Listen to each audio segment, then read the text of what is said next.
Hello and welcome to the GamerGuild Podcast, your weekly show where we round up all the week's video game stories and news for your listening or viewing pleasure right here on youtube.com/GamerGuildTV and up there in the digital clouds on your podcast platform of choice. I never get that thing right. Never mind. It's hard to say. We did change it after like 300 episodes as well because we were saying it wrong ourselves, but that happens. Moving swiftly on. I've got a full house this week. Chris, you back? How are you feeling? Baby. Bit achy, bit sore. Someone sliced and diced me. But wasn't me. It wasn't you this time. Bugs. It wasn't bugs. No, it certainly wasn't. But yeah, I'm back. I'm currently off work recovering, but I'm not like, it's weird because like you get a sick note, but then I'm not like ill recovery. Like part of my recovery is to be active and move around and exercise. So it's not one of those where I have to stay in the house and not go anywhere, and not be seen in public. But yeah, I'm feeling good about it. I'm about just over a week back after surgery. And I've had a bit of time to just relax, play some games. Just exercise your thumbs. Yeah, well, I mean, I'm not allowed to lift anything heavy, so the controller's probably the control and a pint is about the maximum I can manage right now. So what a nice coincidence. It's quite tell you what, like I can't lift my daughter, but I can lift a controller and a pint, so you do the adulting and I will play games and drink. I have a doctor's sick note that does literally say that, so it doesn't explicitly say my daughter, but it says heavy lifting. So I'm getting away with it. I played some games, so I'll get into them when we're talking about what we've been playing recently, because more so than usual. But glad to be back. Listened to the show last week, held down the fort really well, and it's been a busy week, so I'm looking forward to this show. Yeah, it's really good to have you back. Stalwart Richie with us again. Have you lifted anything heavy in the past week? No, just a pint. Any invasive surgery? Nope, no surgery. Good to hear. Yes. Good to hear. Yes. We're recording on Saturday, so this week there is still a chance. There is. One can hope. Well, you hope I have to get rushed into emergency surgery tomorrow. It's like a veil. Help if it saves. With the NHS at the moment, that would be like a really emergency surgery as well. So like probably not best to dwell on that. Yeah. Well, what we will dwell on is the great show we have lined up for you guys this week. We have some exciting news, which we covered a bit last week, but Xbox Studios going multi-platform in a confirmed way. We have some details from the Nintendo Direct, bringing back some classics and some interesting titles for you Switch users. And the big stalwart, the big heavyweight of the gaming world at the moment, Helldivers 2 continuing to spread managed democracy. So all that and much more. But before I get into that, we've got the usual housekeeping for you to do. As always, please, if you haven't already, like, subscribe, share, notifications, all that very, very nice stuff that helps us with the algorithm and just helps us reach a few more people in the gaming sphere. Follow us on all social channels. We have a great Discord, which is full of chatter at the moment. Gaming rigs are being dropped. Squads are being made up on Helldivers. A nice little community we've got going for you there. And also be sure to check out our merchandise store as well if you want a nice little t-shirt or a mug or some other nice little merchandise which just supports us and makes you look really cool, especially to women. As a side note for the merchandise as well, I don't know if you guys picked them up, but we now have GamerGuild plushie dolls. So I had a little fiddle around. I had a little fiddle around on it. There's a couple of new additions. I will explicitly say I think there's a sale that goes on maybe beginning this week with 20% off. So anyone out there who's like actively been thinking, I might pick up one or two things, it's about to start. But yeah, we went on. We have about like 8 plushie dolls now. There's like a little bear, there's a polar bear, there's a tiger, there's a frog. If that's your bag, I don't know why that would be the selling point for getting some GamerGuildTV merch. But there's a couple of things on there that you might want to have a glance at. Explicitly, there's a new couple of ranges added. So you've got the GamerGuild Rogue Squadron limited edition that's just been added, which is the 3 of us in the Star Wars Rogue Squadron outfits. They look pretty cool, pixelated on a t-shirt. And I think the big thing is we've added a couple of new colours for things like the hoodies and stuff with coloured inlay. So there's a really sick one that I'm looking at getting, which is a black hoodie with the Shield logo on, but it's got like a bright yellow inlet for the hood. It just looks really cool, amongst the usual swag. But I think discounts start soon. I got an email about it, so keep an eye out for discounts. Excellent. Yeah, definitely take a look if you're interested in a little bit of merch from the Gamer Guild world. On the subject of merch, we actually hit a quite big milestone for the channel. And when I say we, I'm talking in the sense of how America won World War II, whereas I joined like the last kind of back end of this achievement, but I'm going to include myself in the credit. This channel, in all its forms and shows and recordings, has actually hit 400 episodes right now. And Chris, you've got some special news to share around that, right? Yeah, 400 episodes tallied up across multiple iterations from the Sounds of Stadia podcast through XPass and Talking the PS, the Cloud Quest, all the way through to today with the GamerGuild podcast and the ClickerCast, the ever-returning ClickerCast. Wanted to give away some merch on the back of merch. I can confirm that discount is up and running, by the way, gents, so that there is 20% off everything in the store. And it's got 6 days left, so probably by the time you listen to this, if you're not a member, a couple of days left to get on that and get some 20% off. Yeah. It expires on the 29th of February at 23:59 UTC. UTC. But if you don't want to spend some money on merchandise, we have a lovely GamerGuild t-shirt that was one of the original prints from when we launched the new branding to give away to anyone out there. And at some point in today's show, I'm going to let you know how you can win. But yeah, listen along, tune in, and there's a free t-shirt to give away with our fantastic logo on it. So keep tuned, listen out, and if you don't win, there's 20% off for the rest of the week. You know what? If you're an OG listener, we do have some Sounds of Stadium merch in the store as well. There you go. Get a relic. Get something that's going to increase in value for scarcity. Don't worry, Chris. I don't think you have one of those really scary kind of, you phone somebody up and they have to shout, "Show me the money" down the phone on like the radio style. Show me the money. Nothing Okay, like that. That's Nothing good. like that. That's good. Or Actually, do I? I listened to I heard like a funny story from a friend of a friend this week who works in healthcare, and she it's her job to phone people to give them news. And she phoned somebody, and he just started shouting down the phone at her, "Show me the money!" And she had to just say, "No, you haven't won a." You've got syphilis. Yeah, that thing. Which is just a painful experience to have to do. But anyway, I completely digress. Let's get back onto gaming and away from venereal diseases situations. Let's jump into what we've been playing. Richie, give us some titles. What's taking your time up this week? I've played quite a few things this week, actually, because I was playing Persona 3, but to be honest, after about 20 hours, I felt like the game kept hinting that the story was about to start, but never seemed to get going, and eventually I was enjoying the gameplay loop at first when I think, okay, it's just having a bit of a long intro, because I know from Persona 5 mechanically it has a bit of an extended tutorial. So I was playing as I'm waiting for the story to really kick in, and eventually I just give up. So I've binned off Persona 3. Unfortunately, it just didn't click for me. So then I was like, what do I play next? And I was just looking through my PlayStation Plus library and remember Chris mentioning Alan Wake, and I was like, I want something small and manageable to play before I jump into Final Fantasy VII Rebirth. And Alan Wake seemed to be a perfect fit. This is the first one. So I started playing that, but I actually started playing that with my girlfriend, so now I'm also playing Assassin's Creed 2. Assassin's Creed 2? Okay. Which is just, that's a complete divergence. But that came about because me and her talking about going to Rome. And I just saw it. Oh, I haven't played that. And I do like the old Assassin's Creed. As much as I bemoan Ubisoft, I do enjoy Assassin's Creed when I play it. Wait, so you haven't played number 2? Played it. No, I have played it. I'm playing it again. I picked that because it's something because I'm playing now Alan Wake with my girlfriend. Assassin's Creed is just one of them games where I could just drop and not care about. Yeah. So it's just daft fun to tide me over. Nice. Is number 2 where it has the villa mechanic where you kind of bring your town back to life? Is that the one I'm thinking of?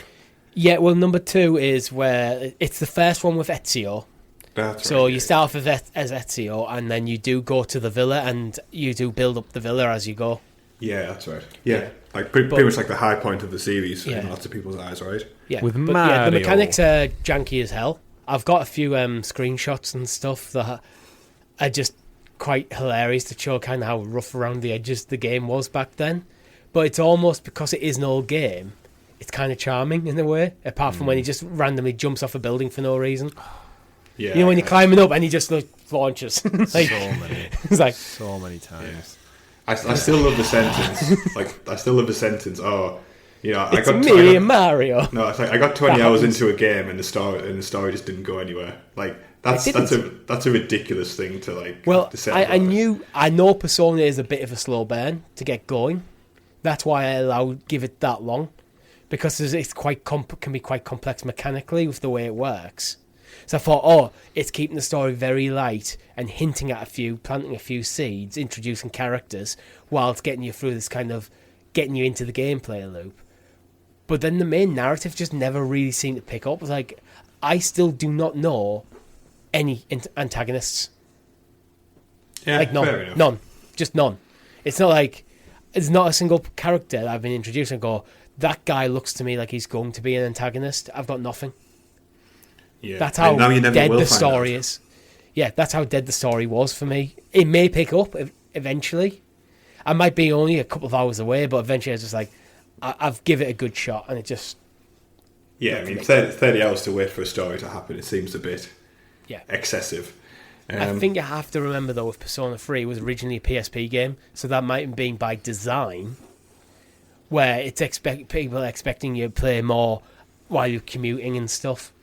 Yeah. Because it wasn't really till Persona 5 it really took off in the West. So it might just be, that's just what the game is. But you'll never know because it's gone to the backlog now. Chris, I know a couple of answers from you this week. Obviously, we jumped into Helldivers 2 on our weekly live stream last night at the time of recording, but last Friday for listeners on Monday and beyond. You've also taken a quick look into Spec Ops: The Line, right? That's about to drop on the channel. Yeah, so Spec Ops: The Line, I've been keen to get back to another kind of like retrospective look. I know I did 007 Bloodstone probably about a few months ago now, so I was keen to boot up the old PlayStation 3 and see what a different game was like. And one thing that came to my mind was recently, I think we covered it on the show, Spec Ops: The Line was delisted from the Steam library store, so you can no longer buy it on PC. And by nature of it being a PlayStation 3, Xbox 360 era game, it's not available on storefronts either there, so you've literally got physical disc copies to get hold of. So you can imagine the price of these on eBay has shot through the roof. I got in before the hype started and actually picked one up for £11 on PlayStation 3. So I've got the disc copy. I realised when I bought the disc copy, I also had it on digital on my PS3 library as well, so I actually have it in two forms now. But yeah, Spec Ops: The Line is it's got like a cult classic, so it's like the 10th entry in the Spec Ops series, and I don't recall ever playing a Spec Ops game. However, the 10th entry in the series, I think there were very different games until this one came around. I've only ever heard of this one. Yeah, I think there were more just like AA shooters or something, or like Medal of Honor like attempts and stuff, but this is the first one that kind of really embraced story and something different. And the reason it's got a cult classic following is the content, like the story around it. So in a nutshell, without going too much into it, it's based in Dubai after like a massive sandstorm basically eradicates the whole city. And I'm talking sand like the height of skyscrapers. So it's not just like blown through, I'm talking full on like 50 stories up in the air, like Burj Khalifa pretty much buried, that kind of setup. And relief workers army workers to kind of like help people escape and freedom and stuff like that, get them out. Not quite Helldivers freedom, Rob, but more the making sure they're alive and well, and all countries obviously chipping in. So they're sending like a military, like American military platoon, and your squad basically, many years detached from this, is sent in because a distress beacon goes off, and you're sent in, and then you quickly realise that basically the soldiers that were left there have decided that the city's theirs, and they're going full-out rogue mercenary and taking it over. And they've captured some civilians, they control the water, the communications, the government essentially doesn't exist anymore, so they own the entire city of Dubai in the hell of this sandstorm. Famine, murder, no crime, you can imagine what happens in when society breaks down.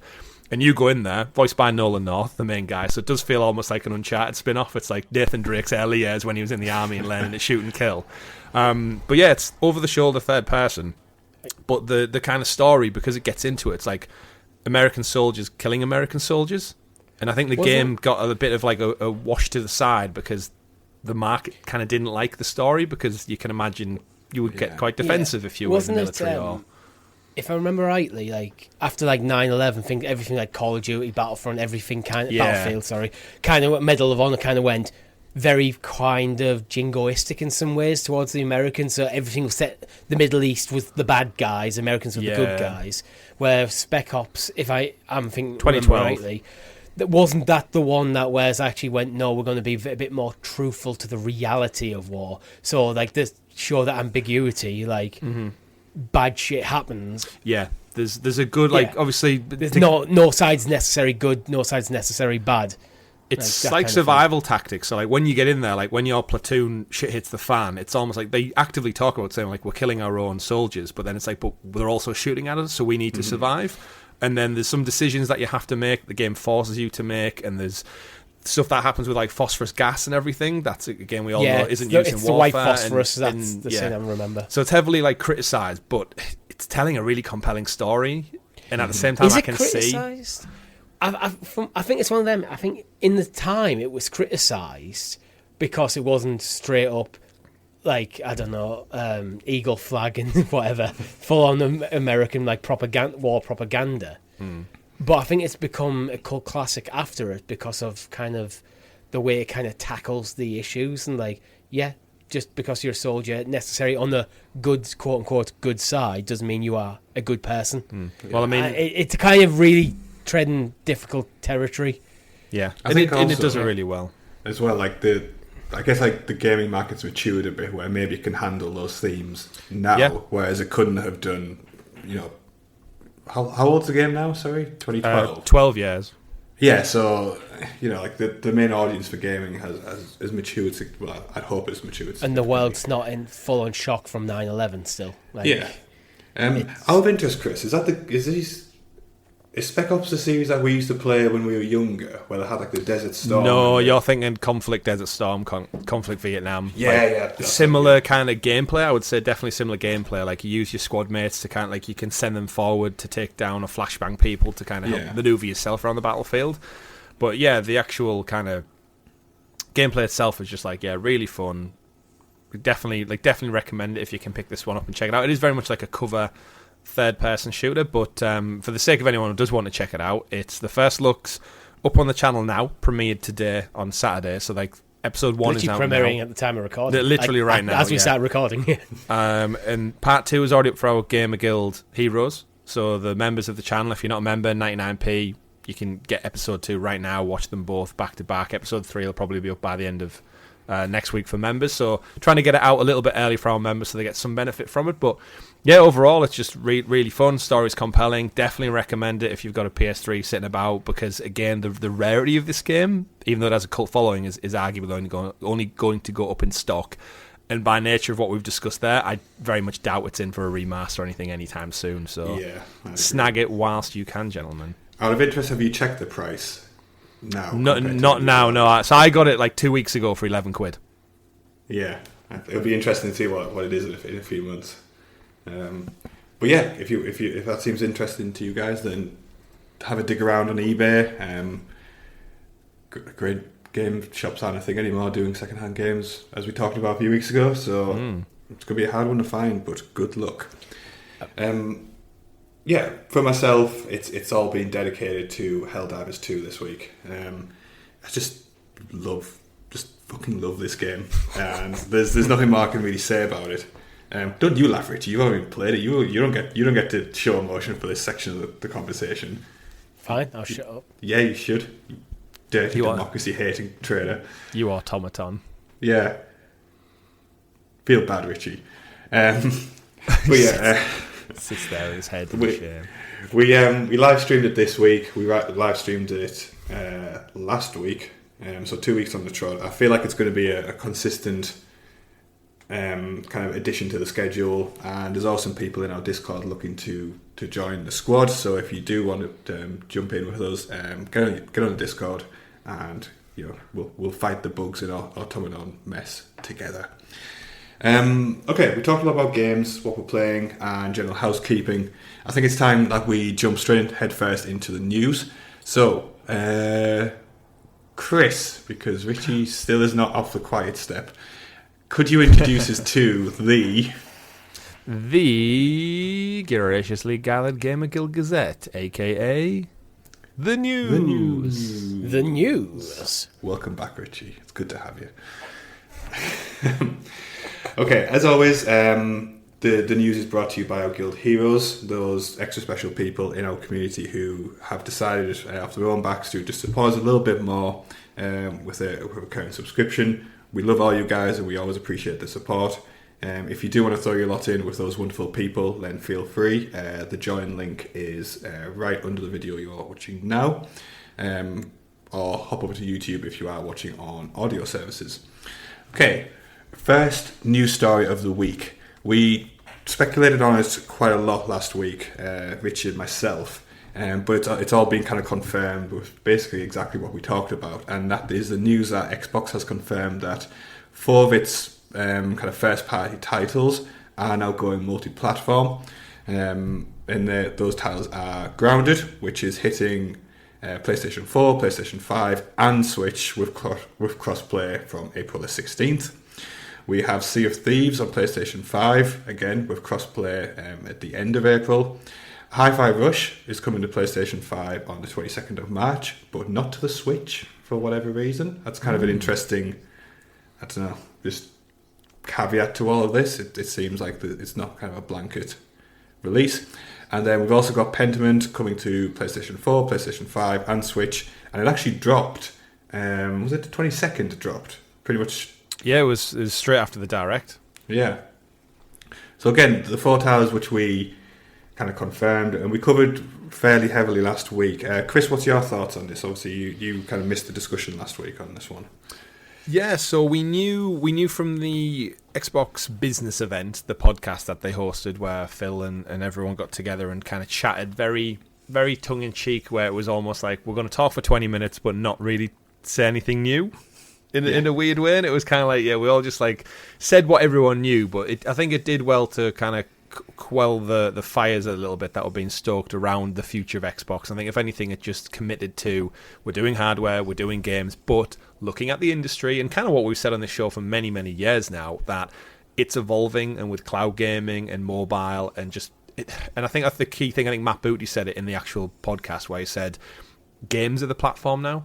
Platforms aren't the platform. Game, like kids, like the generations coming through today's younger gamer, they don't look at the consoles as a platform. They don't see that. They just say Fortnite is a game that they play on the phone, they play on the console, they play around the friends. Regardless of the box that's powering it, they just see the game. And they also covered, like, we've reached a saturation point on certain titles. And I think this list of games are those exact titles where Xbox have extrapolated more than enough, if not all the juice they can out of these particular titles. So why not give them a new player base and bring in one, cash, so Xbox can then reinvest in these studios to bring. If you like these 4 games, you might get sequels if they do well on other. If they suddenly get a boost and make another 50 million or something off secondary consoles or PC or whatever, then that's only a good thing. And again, anyone who's pissed off about all this, if you enjoyed Sea of Thieves and you put 400 hours into it and you're the biggest pirate out there, you can still do that. It just means that your servers will now be boosted by potentially millions new people who you can go and kick their ass because you're an experienced veteran. You can destroy. But enjoy Chris, it. they'll be using a different colour control. They'll be using a PlayStation controller, not an Xbox One. Damn, so don't give it another 10 like, years and they'll be all doing it on mobile with the fingertips and they'll be getting your ass. I don't get why people are so like gated with the platform of choice. Like, I can't believe the game I like is getting played by other people.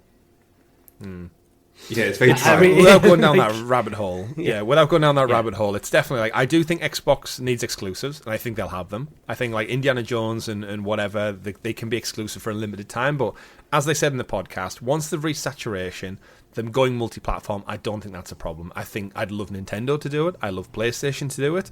The reality is, they're not in third place, so they don't need to make these industry-changing moves. I think it's great for Microsoft. I think it works. And anyone doubting them, they're one of the richest companies in the world. They make all these decisions off a lot of metrics, a lot of data, and no doubt they've crunched their numbers, and I wouldn't be surprised if they make more money off selling these a la carte on PlayStation and Switch than they do on Xbox with Game Pass. Because Game Pass is a subscription category unto itself, catalog, sorry. But then if you put Hi-Fi Rush, although it's not coming, like you said, Rob, to the Switch, I think it's been saved for the Switch too, personally. Yeah, you should should we put talk it out about that there. Hi-Fi let's Rush get into actually it. briefly? Because my theory is it's not a unique theory, but I think I think Hi-Fi Rush is one of them games because of the art style. It looks like it's easy to run, but I suspect it might actually be quite difficult to run. So Xbox Series S handles it fine, but that's quite a lot more powerful than the Switch. Yeah. The Switch, when it came out, was effectively outdated mobile phone hardware at the time of launch. So it might just be the Switch, the current iteration of the Switch, cannot handle the game. Yeah. Even though, because it looks cartoony, it doesn't look that difficult to run. It might be one of them where it's actually might be harder to run than like something that looks almost photorealistic. Yeah. When you think about the lighting choices and the music and all the stuff that goes into it. The reality with And it the is fact that it is such a fast frame Yeah. rate to keep it smooth. it needs that beat because the whole game is centered around that music and hitting that beat, like Guitar Hero style, on the money. So if it's got dodgy frame rate, they can't get it to run smooth. If they can only get it to worth maybe putting out. 28 frames per second, 27, 28, it Yeah. might not feel good to play because it feels it's a game where it might not need 60 frames per second to look good, but to feel good to play, you might need it. Yeah, I a good think point. Switch 2 launch title. Yes, I agree. Yeah, that sounds solid. But But, I think, go back to your point, Chris, I think you're right when it comes to, as much as we can talk about Microsoft's decisions when it comes to hardware and how they've handled, like, you know, the Xbox as a console, like, they know software. And at the end of like games are software, and like they know the shit when it comes to this. So I think I think it's a good decision by them, which was, I guess, blew out proportion by the gaming sphere more than anything else, right? I mean, it really is, and it goes back to, like, if you just take a step back and pull your head out of whichever brands your favoured brands ass for a few minutes and just look at it. Like, PlayStation publish MLB The Show on Xbox every year now, and it goes straight into Xbox. That's made by a PlayStation first-party studio.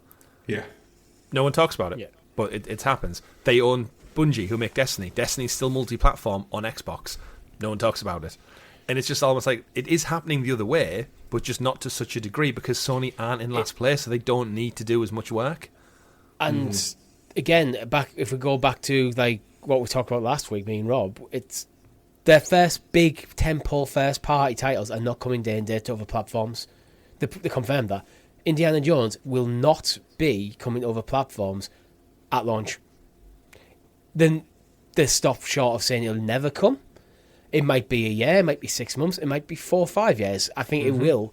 I think they're taking quite a pragmatic approach where they're looking at games on an individual basis and go, at what point does it make sense? At what point is it worth? At what point? Yeah, there's a gatekeeping point where it's like gatekeeping this on our platform draws people to our platform, but as that tails off, at what point does it make sense to go, oh, you guys can have it now? Yeah. It's not, you're not getting anyone else coming, like Sea of Thieves. No one's coming to the Xbox now to play Sea of Thieves. If you're interested in Sea of Thieves, you're already playing it. Yeah. You mean you're not playing Skull and Bones, Ubisoft's recently launched title?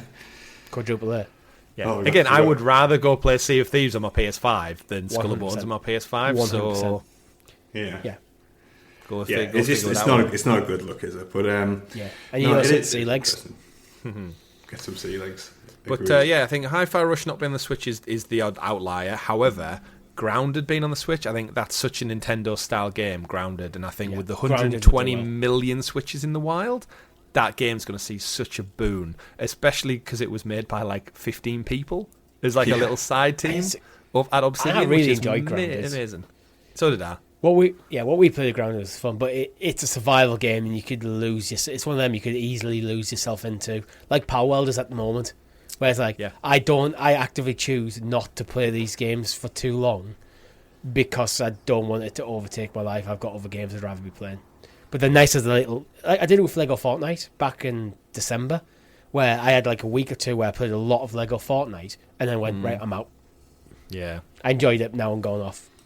Yeah, but I saw a couple of people online saying like, "Oh, it's so weird to see like Microsoft Corporation on the PlayStation Store for Pentiment," and it was like, "Well, dude, just go look at Minecraft, probably Call of Duty imminently, Overwatch, Diablo. They're all going to say it's because it's a new franchise, it's a new title, where things like Minecraft are established on the platform before Microsoft bought them. And I think it's like MLB the show gone the other way. I think that gets a pass almost in people's mind because it's a sports game. Yeah. Well, MLB forced the hand with that one. Sony didn't want to. MLB were like, no, if you want to make this game, you need to put it on If you want the MLB license, you have to make it multi-platform. But it's interesting because I think it could go both ways. Where I do think we said it on other shows, but I do think Indiana Jones and Blade will go multi-platform because I don't think Disney would want that gate kept behind Game Pass because Disney's cut of that money if it ain't on PlayStation or whatever. But eventually. Eventually, not day one. But then I think this sets a good precedence for, I think a lot of us were maybe worried about like Bethesda titles in the future. So I think like when Elder Scrolls 6 eventually comes around to it, I think there's such an existing fan base on PlayStation. I think they're worried things like that and Doom perhaps weren't going to come over. And I think this sets a good cadence that actually you will see the next Doom game on the PS5. You will see the Elder Scrolls on the PS5 or 6 whenever it comes out. And I think that's a good precedence for gamers. Gamers collectively win at that. But guess what? If you're an Xbox fan, you probably have Game Pass. If you're an Xbox fan and you don't have Game Pass, you're an idiot. Get Game Pass. Yeah. And you'll have it day and day. There you go. Yeah. So where's the problem? You get it for day one, cheaper, free. They pay $70. And then eventually the Sony ponies will basically effectively fund the next game in the series for you. So laugh at that. But 4 great games, 4 new IP, which we should credit them for as well. And hopefully all this additional cash coming in from other platforms gets you a Hi-Fi Rush 2, gets you a Grounded sequel, gets you a Sea of Thieves DLC for the next decade, because you're not playing Skull and Bones. Yeah, and if it's a concept that people can't grasp, just remember that you can install Microsoft Office on every single Mac on the entire planet. It's a bit of a deep cut, Rob. Well, it's just a simple concept, which Microsoft know. So you might not be getting Hi-Fi Rush on Nintendo Switch, but there is a hell of a lot of more titles coming out in 2024, which is what the Nintendo Direct Partner Showcase unveiled to us middle of last week. Now, there was a hell of a lot of stuff dropped during this kind of event, which I'm not going to go into every kind of detailed game because we'd be here basically all night, and I'm sure our respective partners would not appreciate that, to be honest. But I think we'll just highlight a few things that jump out to each of us. Now, I'm going to be lost on this section of the show, to be honest, because I'm not in the Nintendo ecosystem. So the only real things that jump out to me are obviously the titles which we already talked about from the Xbox side of things, which are coming over. And then it's the big franchises. So it's Star Wars Battlefront Collection on March 14th, which looks fantastic and is dropping on multi-platforms. And then South Park, I'm still kind of curious about that Snow Day game and what's going on there. And Epic Mickey simply because of Disney. So at this point, I'm going to hand over. Richie, let's start off with you. You're probably deeper into the Nintendo system, ecosystem than any of us. What's popping out for you? Nothing. Honestly, I watched the show Direct, and I couldn't remember any of it. It just all blurred into one. Nothing really jumped out. I honestly couldn't even remember Star Wars Battlefront being in there till I kind of was reading up later. So it's it just because I think it was one of them because it was only 20 minutes, and it chucked a lot out there. It was too busy just for the time. It was too busy. It was too busy, and nothing was memorable. The one thing that I think was a bit of a miss, actually, for me, was the Rare Classics. So if you think of Rare games and you think of Nintendo, you think of N64. You think of an N64 game that isn't first party, it's probably Rare. That's not what Rare Classics is, though. What is it? Fill us in on what Rare Classics actually is, because I think this is went off my head a little bit. So Rare Classics, it's kind of some older stuff that feels like pre-Nintendo 64. So growing up with as a big Nintendo 64 fan, literally have one on the shelf behind me. I'm looking forward to things like, your Banjo-Kazooies, your GoldenEyes, your Perfect Darks, things like Donkey Kong was published by Rare. So there's all these kind of classic N64 games that were published and produced by Rare. The Rare Classics collection seems to be dated before then. So it's older than before. It was before Rare really became who we remember them to be. So it's just one that it feels like a bit of a miss. It's like, oh yeah, and it was like the one last thing as well. So it's like, oh yeah, we're bringing rare classics, and it's not the games we wanted. Yeah, PC Pro Am and Battletoads, Battlemania, and Snake Rock and Roll, or Snake and Roll, I think it was. Yeah. I think most people only know Battletoads because of the online meme prank, which people did. I think Blast Corps, I remember being an N64 title, but all the rest are like SNES and before. So Battletoads, yeah, again, but that doesn't feel like a big get for Nintendo at this point. I'm pretty sure Battletoads might already be on Switch Online as not part of the rare classics. It just feels like a miss. Okay, so as the biggest Nintendo fan, it's not doing anything for you. Chris, what about yourself? My hype came from, again, it's a collective hype, because I think if you take the Microsoft news in with it, that Pentiment drop day one, Ground is coming, I think there's some like huge titles in there. Arguably the Xbox stuff was actually the biggest news there. Yeah, I would say that, but like for this part of the conversation, taking that into account.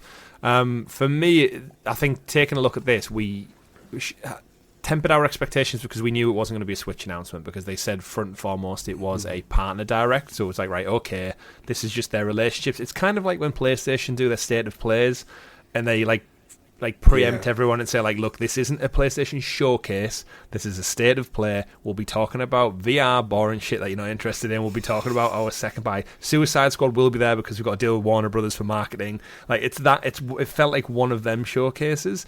So like Xbox stuff aside, for me there's a couple of things that stood out, but not because I want to play them on Switch, because I'll probably play them elsewhere when they eventually come to other platforms.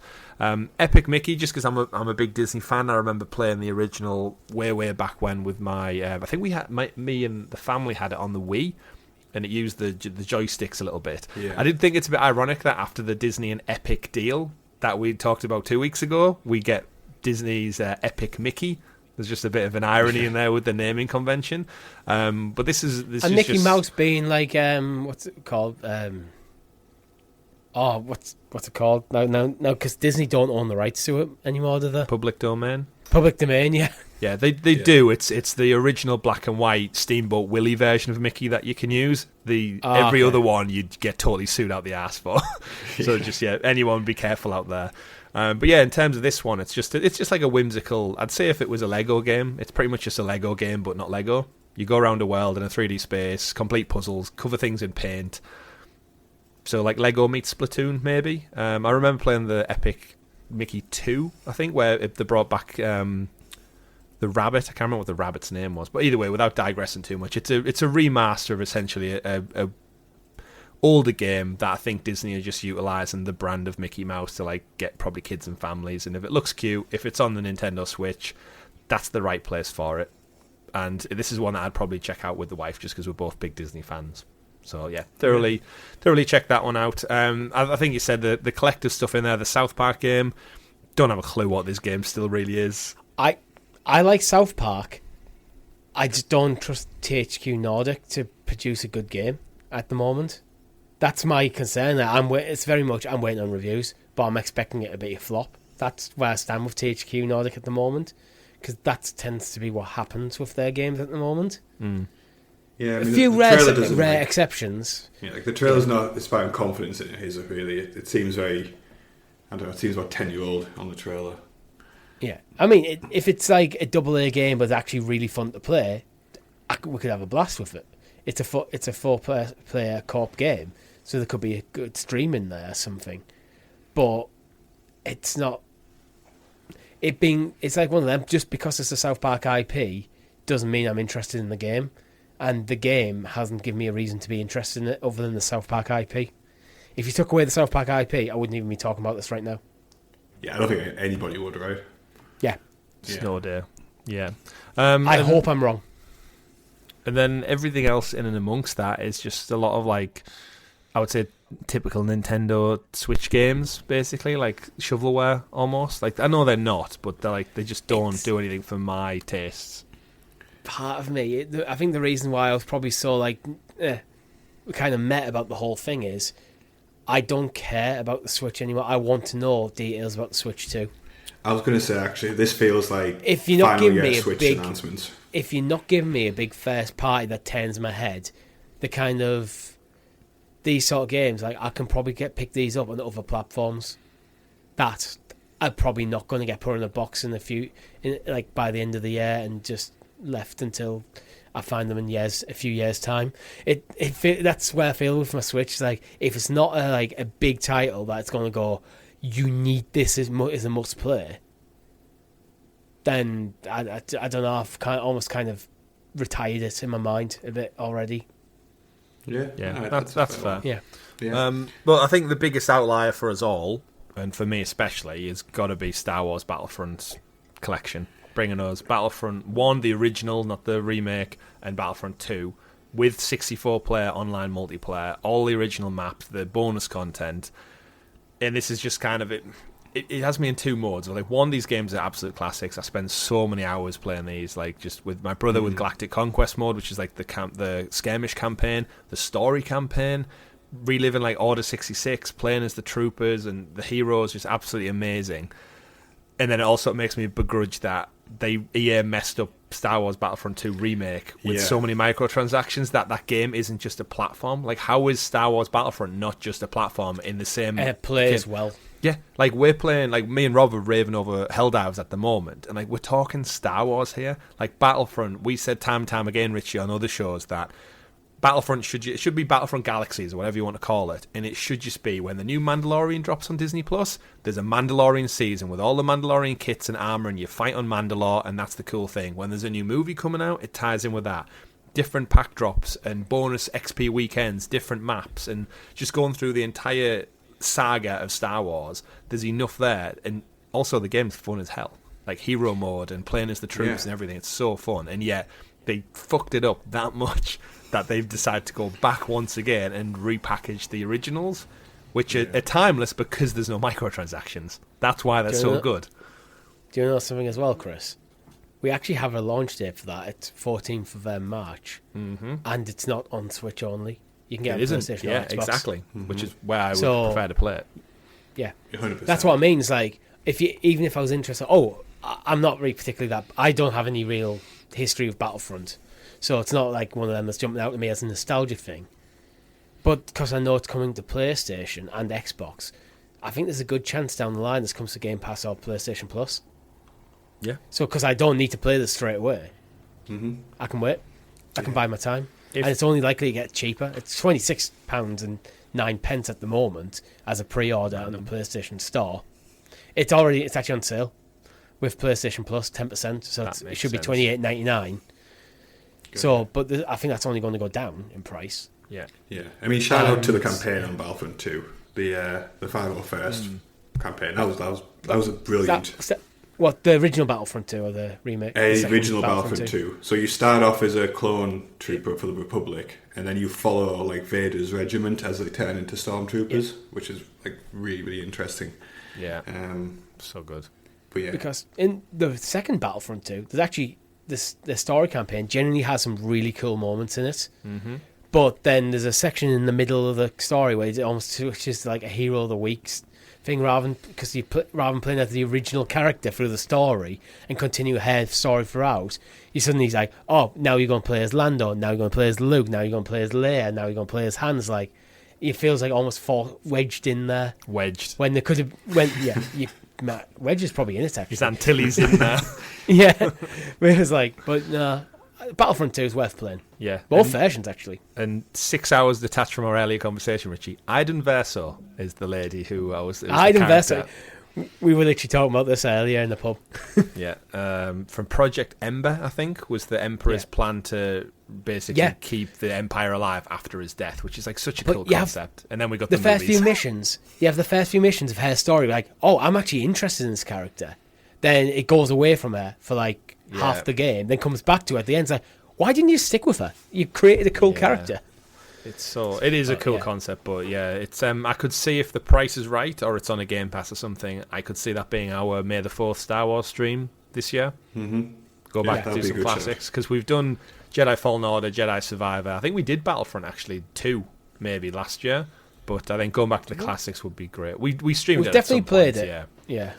But so overall, Nintendo Direct partner showcase doing what I expected from a partner showcase. But I think, as Richie alluded to, we're all just waiting for the big one, which is like, where's the Switch 2? Come on, Nintendo. Yeah, I mean, fans of Nintendo might have a bit more luck come tomorrow if you're listening to this on Monday. So on Tuesday the 27th, we have Pokemon Presents, which is in tandem with Pokemon Day. I think most people are expecting like the next kind of installment of the main game franchise, right? That seems like the kind of the general consensus. I think it's time, But I think the key question is, does it come to the current Switch, or is it a Switch 2 kind of tie-in launch title? I think it'll be cross-gen. Yeah. I've got a feeling. If we're expecting the Switch 2 next year, basically in the current, like the next financial year from April to April, which I think it sounds about right. I think the Switch launched in the February, so if they're going for another February release, it could be literally this time next year that Switch 2 comes. And Pokemon typically comes out in mid-November around my birthday. So if they get the game out at the end of the year, that's the last hurrah for the Switch. They'd be stupid not to have it a cross-gen thing. Okay. Has a Pokemon game ever launched with a Nintendo console? Like as a pack-in, or do they always go with a Mario as like the safe bet, like a Mario Kart, Mario something or other? They didn't even go with Mario for the Switch. Odyssey it was was Zelda. launch. They came out like 6 months later. Oh, was it? Like Zelda, it was Breath of the Wild. Breath of the Wild was actually cross-gen. What about Mario Kart? Was that deluxe packed in with it? Yeah, but that was a Wii U game that was remastered and ported over. Yeah. I'm thinking of like what they put on the shelf on the box to get everyone to buy it when it launches. Yeah, a Pokemon game would be a good.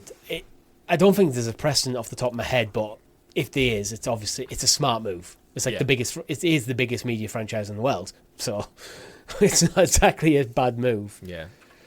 But, I mean, what alternatives do we think might be aside from like a mainline game?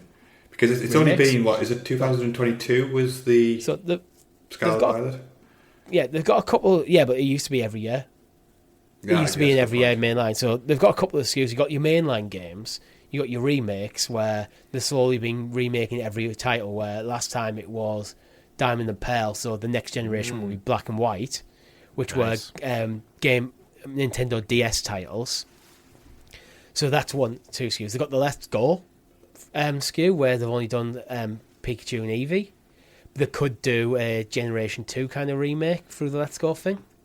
What would be your Generation 2 Let's Go? Would it be Togepi and someone else? Yeah, it could be. Wobbuffet? Is that the annoying blue one? I mean, you pick better choices than maybe Wobbuffet, but yeah, that kind of thing. Or you could go with like an Arceus 2. Yeah, or could throw out something completely different. Pokemon Sleep 2. Oh dear. What do you want more than anything, Richie? What would be your ideal announcement? My ideal would be, we're announcing the Switch 2. We're using this to... Actually, no, they're not going to announce the Switch 2. But my ideal would be, we're going to announce a new mainline Pokemon game for this end of this year, and they're going to show it's going to look amazing, clearly better than the Switch can run. But they also walk back on some of the open world stuff they did this time, because they'll have guns. I know with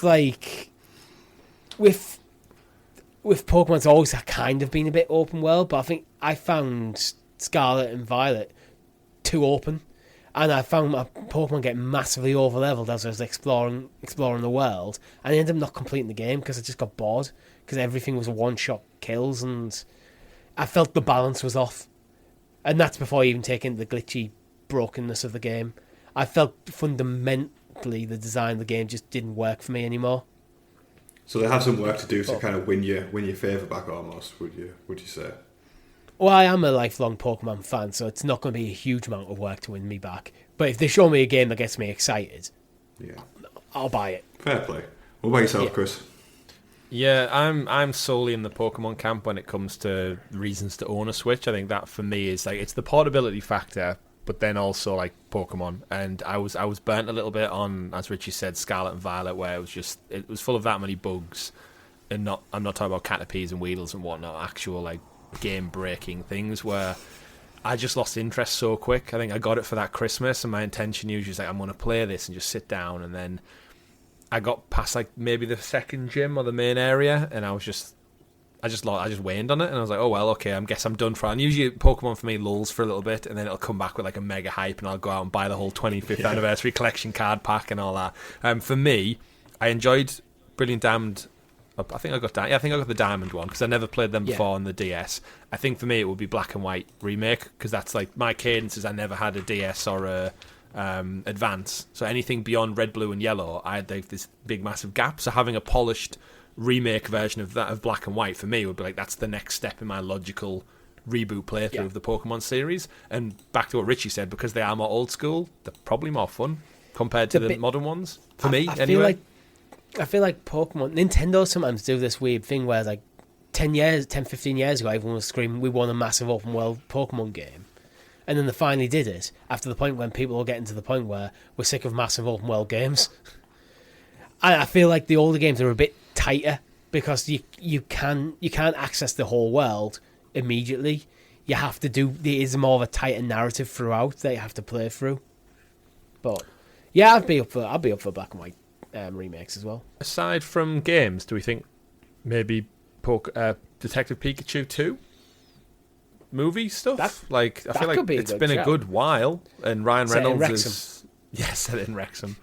Get Hugh Jackman involved as a gym leader. He could play Brock, Hugh Jackman. Well, Hugh Jackman just saves like Pikachu from a bunch of football hooligans, and that's how they team up. And then it breaks into the Deadpool universe as well, and that's the all ultimate crossover. connected. What would you do, Rob, if there was like in Detective Pikachu 2, there's just like there's just like cameo after cameo of characters from Always Sunny? If they could get that past the Nintendo's like sign off process, then more power to them. They've got Ryan Reynolds, so they're flirting with that kind of direction.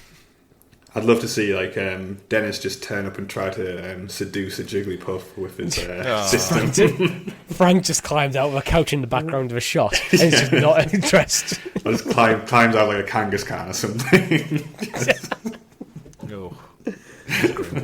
That's grim, mate. Moving on. Oh god, I think we need to move on from Pokemon, because otherwise there's going to be lawyers involved. And, we went a weird direction with that. We went dark. Let's get out the darkness and talk about something light on the Xbox side of things. So Xbox is launching a new all-digital Xbox Series X this summer, and it's in white. You know, like that kind of color combination which we've been used to with the Black X and the White S is kind of being broken down a little bit. And yeah, we have a all-white version, no disk drive option available, coming between June and July this year from Microsoft. They've put like a mock-up of it. It looks pretty nice. The control looks shit though. Yeah, I mean, the Xbox controller is like, I don't know about you guys, but whenever I hop back from PlayStation to Xbox, it just feels a bit, I don't know, cheap now, I guess. So, the Series S controller looks better than the new Series X one. Yeah. And I can just imagine the grime that's going to like accumulate in the white thumbsticks right there. Mine's actually fairly clean because I use my custom one. Yeah. Now there is a rumor that it's going to be lower priced than the current model Series X. Now I think we touched on it previously where I think it was you, Chris. I kind of like lamented not getting the Series X at the time. Is this something that's going to turn your head slightly? I mean, I always have that like itchy trigger finger. I want to have the best technology and the latest technology, and that's how I usually am. But since I've had my daughter, my spending costs thought process is a little bit different now, and I think genuinely I'll probably sit whatever iterations are out. So I think a Switch 2 would probably be my next big purchase. Mm-hmm. That's a new platform rather than... Exactly, yeah. I think because the S is doing such a good job, and I do play the majority of my Xbox stuff on PC or via cloud now, the S is more there just to complement my living room when I want to play something on the big TV as opposed to my screen here or on the move with the cloud.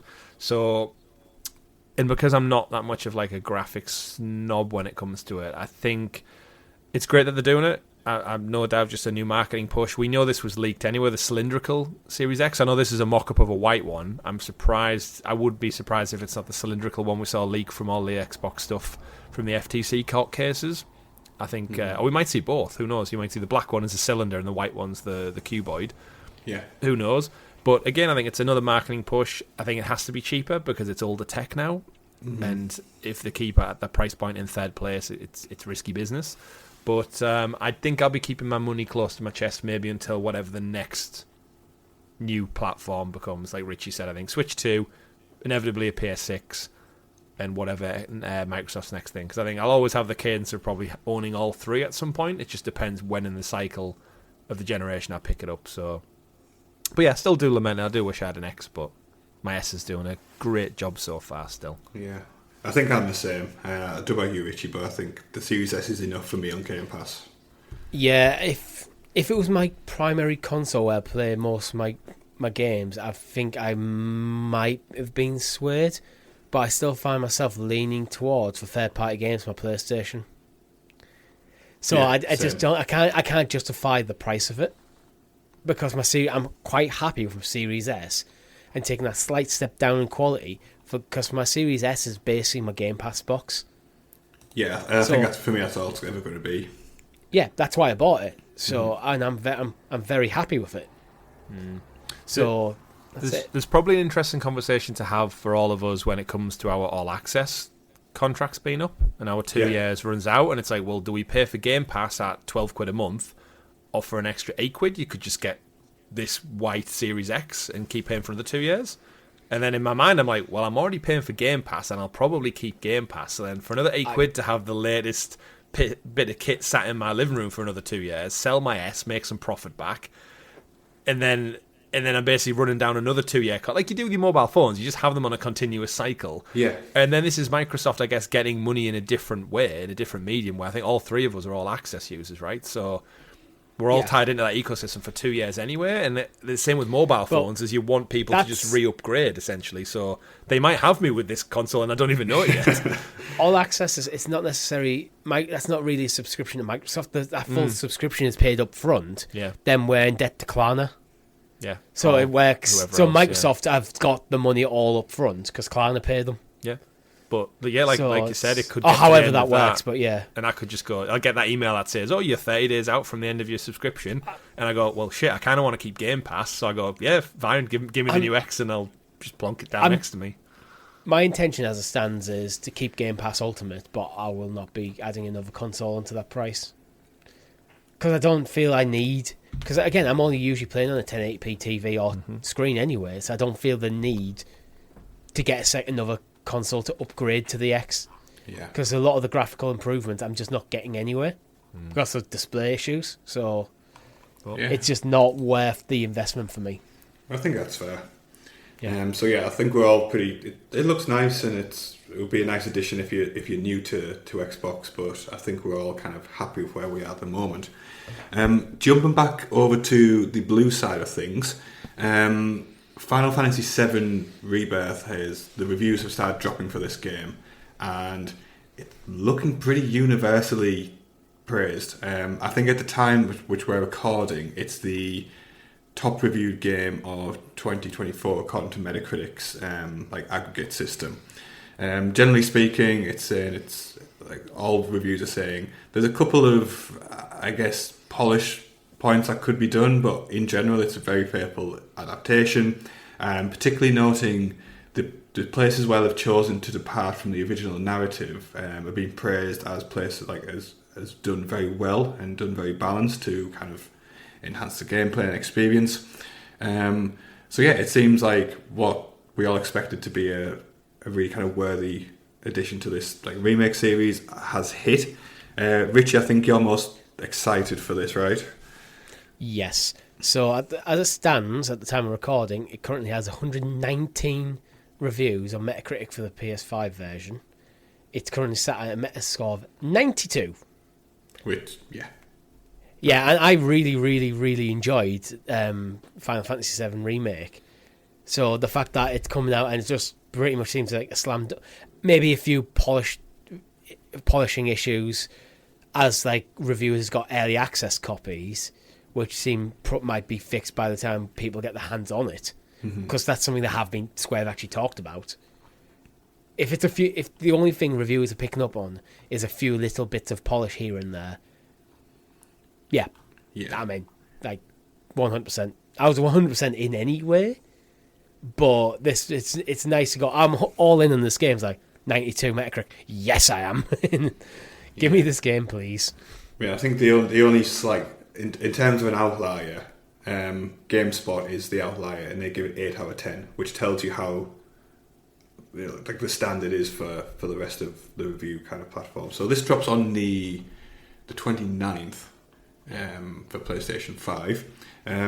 Chris, where are you at with this? Do you have a planned time for when you're going to look at it? Or No, I'm going to sit this one out, I think, until... Again, I haven't played Remake, I didn't play the original. I absolutely adored 16, like we know that many times, but I think I'm going to wait until the trilogy is complete, because I don't think I have it in me to play the first one, then this one, and then be like, oh, now I need to wait 4 more years or something, because I've heard, as good as the reviews are getting, I've heard it does leave it on quite a cliffhanger of like a story beat, which inevitably when you break it up into 3, you're going to get the Hobbit syndrome almost kick in, where it's like, oh, we have to end it on some kind of crescendo, but we can't give it all away.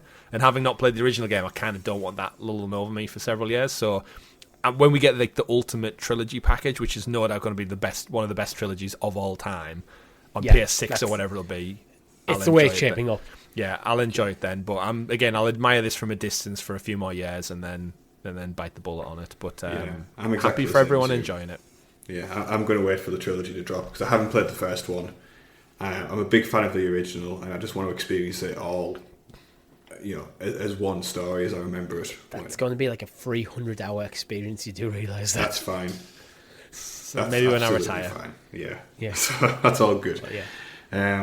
But anybody in the comments, let us know how you find the game when you get your hands on it. Join our Discord if you want to have some deeper discussions around that.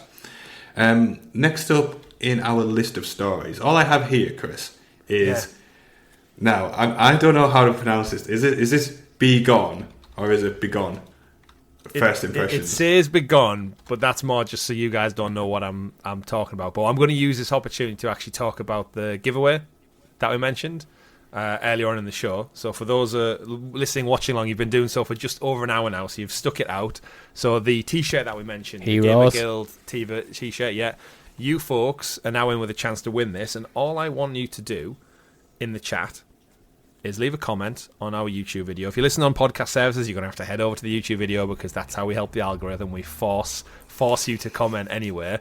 I'd just like you to comment down below whether you're fighting for freedom, democracy, or peace. That's all I want you to do. Leave a comment in the chat. But obviously you can exaggerate and you can talk about other things, and basically how good Helldivers is and why Richie's missing out. But more importantly, if you leave a comment in the YouTube video for this week's show, we're going to pick out one lucky winner. We'll reach out to you, we'll get your address details, and we'll get this T-shirt sent across to you as well. It is a large, so it generally fits like most people. But Rob, Begone, it's in there as Begone. And the reason it's in there, you probably have no idea, but you two talked about it on last week's show, and I tuned in to listen to your discussion on last week's show. It is Banishers Ghosts of New Eden. Oh, okay. Yeah, that's right. You talked about it. That's the Don't Nod one. Yeah, it is. Yeah, you talked about it on last week's show. It's gone under the radar, you said, and it's getting great reviews. And I picked it up last week. As I said, I've been off, so I picked it up. I got it for £47, so like a reasonable price point for a new game. Everything you said last week, Richie, completely true. It's Don't Nod's best game to date. Graphically, it looks pretty close to AAA, but it's just a little bit short of the mark. I would liken this game to Tomb Raider, the new Tomb Raider reboot, in terms of its exploration. It's like mini pockets of open world meets Plague Tale Innocence. So it's got that like kind of gritty, I was going to say Plague Infested. You know, like the vibe you get from Plague Tale, where it's like a dark and gothic vibe. It's quite uncomfortable. Yeah, it's got like a dark well to it. So this story takes place in the 1600s. You are essentially a male-female partnership, lovers, I guess, of Banishers who work in the 1600s to basically expel ghosts, demons, hauntings, essentially Ghostbusters of the 17th century. You're going over to New England while like the Puritans are there setting up. They've basically killed all the Native Americans. They're taking over, like that kind of jazz. And basically, from Don't Nod's heritage, they do that exact great thing where I'm playing it with my wife at the moment, and we're going around New Eden, and every side story you meet, basically, you discover a haunting, and I don't want to give away too many spoilers, but the first kind of little side quest, it's not part of the main campaign. We found this dude, lives in the woods, and he basically is a bit sad that his fellow hunter friend who he's out in the woods with, he hasn't found him, he hasn't came back for quite some time. So you go out there into the woods, you find this fog area, which is one of the haunting kind of things you get. You dispel the fog with your female partner. And what happens is you basically find a body, and similar to Arkham Knight, you can use the haunting Banisher abilities to replay the echoes of the dead. So what it does is it replays it back like an investigation, so you can listen into the conversation, you can follow the clues, like Batman Arkham games, and then you go back to basically affront them and say, like, did you kill them? Did you do this? And this guy basically killed his friend, he pushed him off a cliffside, and then decided to eat the body. But then, you're not meant to do that. Well, they're out in the wild and he's starving, so its survival instincts kick in. But he's so ridden with guilt because it was his friend. He doesn't know, like, he doesn't think he's dead, but he's in like total like loss Denial. of like denial, absolutely.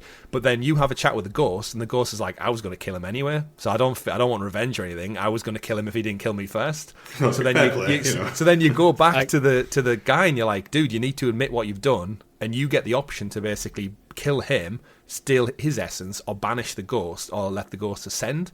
So there's really interesting like moral situations where me and the wife are sat there going, so he's done the wrong thing, but the other guy was going to kill him within a minute or two as well, and he's ate him, but it's survival, so it kind of weird that he's eating a human, but at the same time, if I was out in the woods and there was a dead body and I was absolutely starving, at one point I probably would resort to cannibalism, like you just would to survive. Yeah. And there's so many little side stories that we're coming across where they really make you just put you on the spot and think like, shit, what am I happening? But the biggest crux of this whole thing, and it's not a spoiler, it kind of is, but it's part of the trailers and it's on the box art and it's on the blurb. The girl in your lover relationship, she's dead. She dies at the beginning of the game.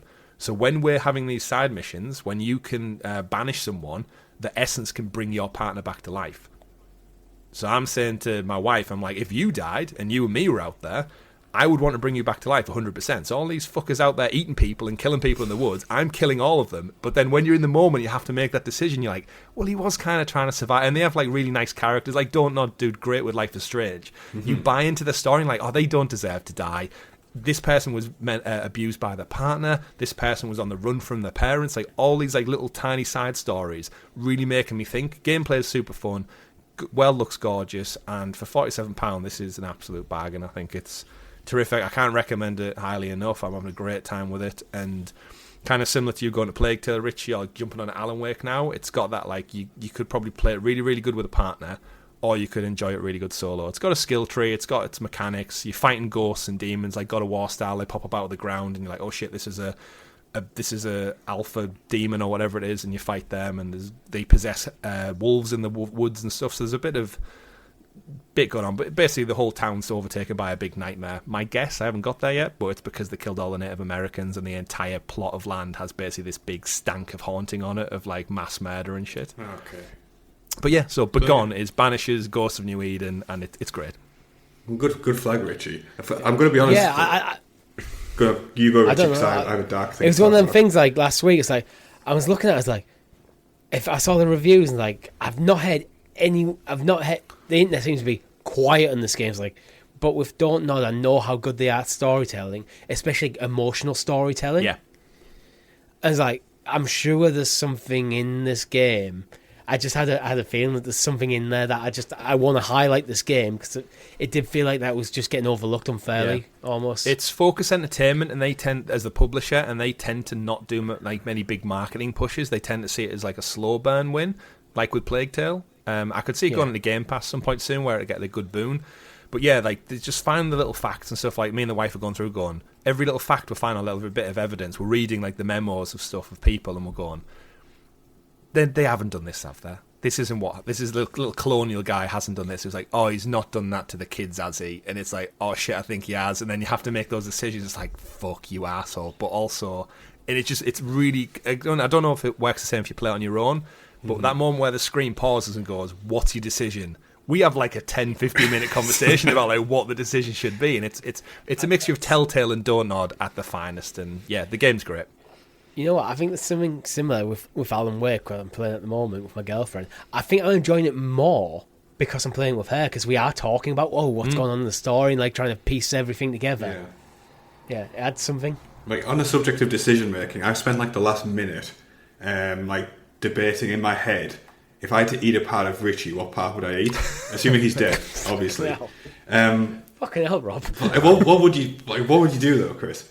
So in my head, I'm thinking, I don't want to desecrate. Cannibalism 101. Am I surviving this encounter? No, you're dead. No, you're dead. Yeah, I'm dead. Okay. So it's like, you think he's going to chew on your leg while you're still alive? Yeah, this is a debate. Right? It's like, am I going to lose a limb but survive, and then you just get to eat part of me? I don't know what the situation is. So it needs to be.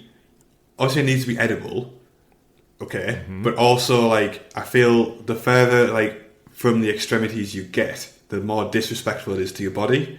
So, like, speaking purely on a respect level, like, cutting off some, like, calf would be, like, the best option. But I'm going to say this straight up, Rob. If we're in a survival situation, you kill me, eat the fucking entire thing. No, you might as well. But like. If cutting a piece of the calf off would be good, but the issue is like calf. I imagine calf's like really tough and not very nice to eat. So then I have to go up the leg, saute it with some onions. Yeah, but then I wouldn't want to eat anything of you that's like got a bit too much personality in it, like his penis. But so I came to the conclusion that I'd probably take like a part like your hamstrings, just because like there's no situation like I wouldn't take an arm because I've seen your arms lots. But I don't. Is that an insult or is that... No, but I just don't. I've seen your noodle arms. They're not. I don't really see the back of your legs. Right, because so I'm mostly covered in. You jeans. mean because I got them chunky thighs? This mostly covered in powerful, jeans, so manly thighs. I think that's a good balance between I've everything. got weedy arms because I haven't been in the gym in ages. Oh. And I don't like particularly like fatty cuts, so like I wouldn't go for like. You want some lean meat? Yeah, like get the protein in, right? I have to keep my strength up. But at what point do you eat his genitalia? Is that like last thing? I think I'd die. But I'd rather die beforehand. You know what? I genuinely thought after that you were going to go, you know what, Chris, for the last 10 minutes, you've really sold me on this game and I've been contemplating buying it right now. I've been looking at stock. You've been thinking about eating me. Honestly, if, like people who are watching on YouTube, if you look back at like my eyes during that, like Chris's description of that game, like you might see some things that you might not want to see. So in review, Can then we move on? In review, 9 out of 10 from Chris, and on the box art it says, "May eat your friend's penis." Yeah. Hamstrings. Go for hamstrings. Hamstrings. Okay, let's move on swiftly and with great reverence. With less cannibalism. Yeah, let's talk briefly about the DLC for Elden Ring that's going to drop, which is titled Shadow of the Erd Tree, which I don't know what an Erd Tree is because I'm not in the... It's the big fucking tree on the box art, and it's like the main power of the whole world, I believe. Okay, good. That's quite important. It's quite important to the story. Yeah. So none of us are particularly deep into Elden Ring, so we're not going to spend much time on it discussing. I played the most. Yeah, but I think that the thing we're going to talk about mainly is it's billed as the biggest like additional content for Elden Ring, but it's also dropping it at £34.99 for UK people and $39.99 for US markets. It's a beefy price tag for DLC. Chris, where do you sit on value versus I guess cost for this? It's expensive, but I think Elden Ring, with all its plaudits and Game of the Year winning thing, they could have charged probably 50, 60 quid for this and people would buy it. Like, if you're into it, more of the same is great. I think it's not for me. Richie's not a DLC person to begin with, but I think if you are one of those people who picked up Elden Ring and that's all you played the other year, this is probably like a dream come true to you. So you're going to pay it regardless. If you're still playing Elden Ring regularly, which a lot of people are, what's 35 quid? Yeah, cost of hell cheaper than more expensive than Helldivers, Richie. Yeah. But if you're not playing Helldivers and you're playing Elden Ring, then exactly. Yeah, so we're going to drop a couple of facts just because we don't have much in terms of opinions to share on this one. I've took down the first boss. Well done, Richie.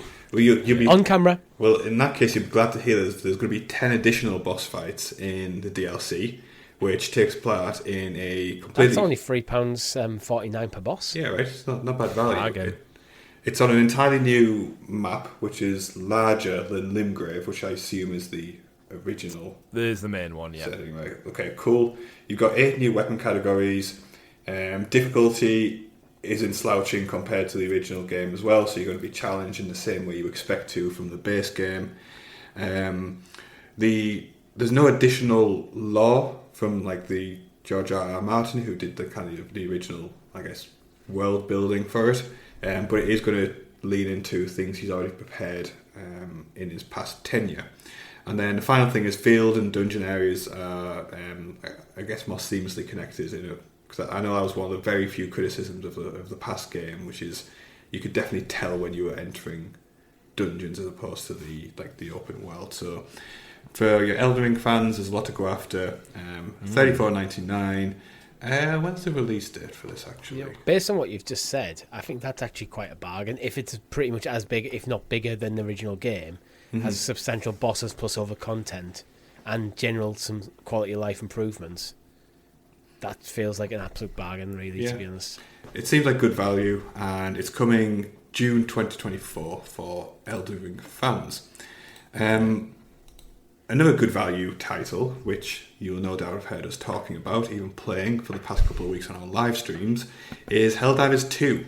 So, in terms of blow-ups for this game, I don't think I've seen hype for a game like that seemingly came a bit out of nowhere, to be honest. Palworld. Palworld to a degree, but I think that's Palworld's for kids. Yeah, and it's a free title as well. Well, GamePass free, should we say. But Helldivers 2 is just kind of... Me and Chris talked about on the stream last week where we did the first stream when it initially dropped, and then in that week, between live streams, it just blew up in popularity like nothing I've seen for a long time. The milestones it's reached, it kind of exceeded GTA 5's concurrent Steam players, which is still an achievement, despite that game being however old it is now. I particularly experienced a lot of server issues once it kind of hit peak popularity. There was a couple of days where I couldn't get on during peak times. I had to resort to actually playing during the workday. So I have a potential cheat for that. I was listening to another podcast earlier in the week, and apparently if you just join, instead of booting up the game, you just join someone else's game, and then you just bail, you get straight in. Yeah, that was a workaround, particularly for PlayStation. Yeah. But the lucky thing is now, so they hit 450,000 concurrent players, which is on Steam alone. That's not including PlayStation 5, which is ridiculous. Main thing. But they've increased server capacity now to 700,000, and they also implemented a kick system, because I know particularly on PlayStation you could put your console in rest mode and you effectively still stayed on the server. But yeah, so like they've added kind of some improvements in that regard. But me and Chris live streamed this yesterday at the time of recording, so Friday. It was just after the new patch dropped, and I got in without any issue at all on peak time on a Friday night. Chris, I think you were the same, and performance just seemed really, really strong. So yeah, all the success for Helldivers 2. I know me and Chris have a blast at it every single time we play on it. Yeah, we got absolutely shit mixed almost with automatons when we dropped in. It was unbelievable. We had a full force squad. Sarge was there, Lee was there, the audience was there, and they just kept dropping on us like 10 minute after 10 minute after 10 minute. We couldn't even breathe. We were trying to evacuate scientists. I think we ended up with like 3 for the first 20 minutes. And then by the time we finally got a hold on the base, we finally got some more out evacuated. But we all died before the end. We didn't evac, but the chaos and fun that comes from this game just cannot be understated. Yeah. Just absolute madness. And yeah, I hope it keeps getting bigger, because I think the more success it has, the more legs it has in terms of just like length this can go. Like, I'd love this to become like another, like the next Apex Legends, where just everyone's playing it constantly. The season content, skins, because I think because I'm in on it, and it's not think it's like there, to be honest. I think that's happened. Yeah, same. And then I think what Richie, you were saying on last week's show, because I did listen, about it not doubling down on. There's no PvP. It's not aggressive on microtransactions. It's like, it's the dev. Everything he says about it is totally right. Like, you have to earn the respect to monetize. And I think that approach has put them in such good stead with the fan base, the reviewers, the scores. Like, even imagine if they'd gone the other way, all the server issues would have killed this game dead. But I think it's got such goodwill garnered, it can pretty much, it seemingly can survive anything. It could go offline for 3 days, and I think it would still be fine when it came back. I think so. Yeah, I even saw a petition to bring the game to Xbox, like an actual serious. I think it was one of the ones that like the US. Congress has to consider like to bring this to Xbox, which seems insane. And again, we should say like the Steam numbers, but this is PlayStation's first day and date launch, like essentially multi-platform. And in a way, after all that discussion we had at the beginning of the show about Xbox going multi-platform, this could be the first big win for Sony. Just go, you know what? Forget, like, let's put it on Xbox. Let's do it. Yeah. And like, again, I'd love it. I'd absolutely love it. But yeah, the more players you get in this game, the better. And I think to what Richie touched, I know we keep giving you shit over it, Richie, but it's when it goes on Game Pass or PlayStation Plus or something, and you do finally jump in with us, like you'll see the truth with freedom, democracy, and peace. I get why he's enjoying it. That's the thing. It's just not something I particularly want to play myself. Yeah, I forgot what I was going to say now. I was going to let you off the hook then, and then you put me off my cab. What was I going to say? So it's not like I'm saying it's a bad. This is the thing. It's not like I'm saying it's a bad game. I'm looking at it and going, I'd rather play something else. I know, but I forgot. If it was I was going to be nice to you then as well. Yeah. But it's gone. It's gone. So just double down. I stand by my decision. So it's okay, Richie. I think you said about playing. And you could just. I think it was something when you'd said about playing with other people online, and I think I was like listening to the podcast, and I was like, it's not like that at all. I was like, you literally. I've played with so many strangers, and no one says anything. Everyone just does the objective, cracks on with the mission, and it's like there's no chat whatsoever. I don't need them there. Oh, you do need them there. But either way, one day we'll get to it. But happy to see it thrive, and I'm sure me and Rob will be jumping at some point. If it comes to PlayStation Plus, I'll consider playing it. Yeah. And a happy little bonus as well is more people are getting exposed to the Starship Troopers franchise, which holds such a dear place in my heart for growing up. No more? And the fact that people are actually discovering like the original movie. Don't watch the other movies, just watch the original. Discovering what you call Prime Denise Richards as well is always. I was going to say, it's worth it just for Denise Richards. Yeah, so and Diz. There's a specific scene with Diz that you need to go back and watch in the tent. Just saying. Yeah, okay, fair enough. Yeah, but good wholesome 18 rated fun. Come on, you guys were talking about eating each other 10 minutes ago, so. Yeah, but apparently Starship Troopers gets a pass. Mild nudity is a bigger deal than cannibalism in most. Apparently so. Yeah, whatever. Okay. There's a weird vibe tonight. It's because we're recording late on a Saturday. That's why. If we had alcohol, it would be a lot weirder. Yeah. I do. Well, I've run out. Oh, dear. Okay, let's finish up and round up a couple of quick stories here. So, super surprise launch on Game Pass recently. Dead Island 2 just out of nowhere. Like, I just did not expect this to happen, and dropped. It's there. No fanfare. It just kind of landed. This was a game I wasn't expecting much from, and the actual reviews came in a bit more positive than I think anybody expected, to be honest. So it feels like a title I'm going to jump into once I've freed up some gaming budget, to be honest, in terms of time. What about you guys? I played Dead Island 2. I actually was sent a code by PlayOn There's a first look up on the channel of me playing it when it launched originally. I played it on the PlayStation 5, so I actually own this and have played it, and I had a great time with it. But similar to when I've played the previous Dead Island game, Riptide, Dying Light, after a while, you guys both know I'm not really the first person kind of guy, and it's something about not being the character is just lost to me, although it has a really good streak of humour through it, and I think everyone was surprised this game did well. But yeah, for it to just like randomly shadow drop after we got the blog post describing February's Game Pass games, and they're like, actually the biggest game that should have been on the list wasn't even on the list. It's a huge win. It's a great win for the end of February, so definitely go play it, go check it out, because you'll really enjoy it. It's just wacky zombie fun. Yeah, I think it's something I'm definitely going to look into. What about yourself, Richie? I've actually just been looking for reviews, and apparently it's not out on PC yet. It comes on PC on the 22nd of April. Oh. Which is, that was genuinely surprised. That's why I just chucked that in there. I'm not bothered, to be honest. It's a nice addition to the library, and if I'm ever stuck between games, I might kind of see it. Like Alan Wake.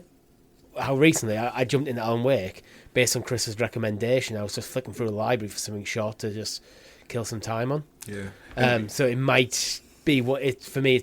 It would fall in that category. If I see it, I might go, you know what, I fancy it. I could give it an evening, and if I like it, then I might play a bit more. If I don't, it's fine. Yeah, I like the fact it's coming to Game Pass for that reason. Yeah, true. And if you don't like that title, there is a couple more drops coming from the late February like Xbox Game Pass title, like reveal, which I can never keep track of the schedule of when games get released on. It makes no sense to me whatsoever. It's so much. Yeah. They drop when they drop with Game Pass. Yeah, it's like weird. With PlayStation Plus, you have your start of the month ones where it's like, these are your claimable ones, and the mid-month drop tends to be like, if you've got extra or premium.